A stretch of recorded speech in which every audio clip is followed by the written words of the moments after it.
দাদা কানি গেছে, এটা কি কয় বুঝো নাই, এটা বই হয়ে গেছে গা। বোয়ালি এনএন উচ্চ বিদ্যালয়ের ভারপ্রাপ্ত প্রধান শিক্ষক জনাব হেলাল উদ্দিন স্যারের বিদায়ী সংবর্ধনা অনুষ্ঠানের মূল উদ্যোক্তা জনাব ইয়ার হোসেনের কথা আমরা শুনবো। উনি বলতে চাচ্ছেন দাদা কানে নাই। আসুন এ কথার মানে কি আমরা শুনে নেই।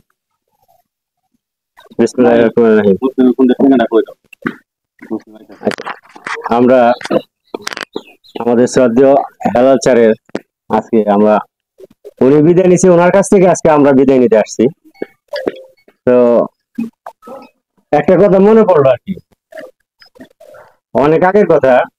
আমার দাদা ফুলবাড়ি গরু বিক্রি করতে আসছিল, আমি তখন প্রাইমারিতে পড়ি, 90-এর আগের কথা। তো ভালো একটা গরু ছিল, তো জিজ্ঞেস করলো যে ওই দাদার জিজ্ঞেস করলাম, দাদা এই গরুটা ভালো আছিল, বিক্রি করবো কে? পরে বলতেছে এটা কানি গেছে গা।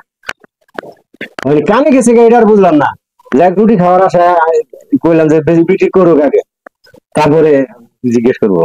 পরে রুটি টুটি খাইয়া জিজ্ঞেস করলাম, দাদা কানে গেছে, এটা কি কয় বুঝো নাই, এটা বই হয়ে গেছে গা। বিক্রি করে দিছি, এটা আর আলে চলবো না।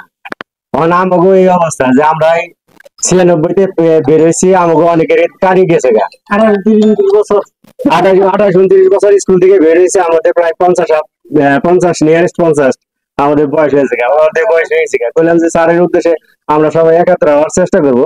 তো অনেকের চেষ্টা করছি, যে অনেক পারছি, অনেকে দেশের বাইরে আছে, ওনারাও আমাদের সাথে যুক্ত আছেন। দেশের বাইরে, দেশের থেকে অনেকেই বিভিন্ন জায়গায় কর্মস্থল আছে, ওনারাও আমাদের সাথে সম্পৃক্ততা আছেন।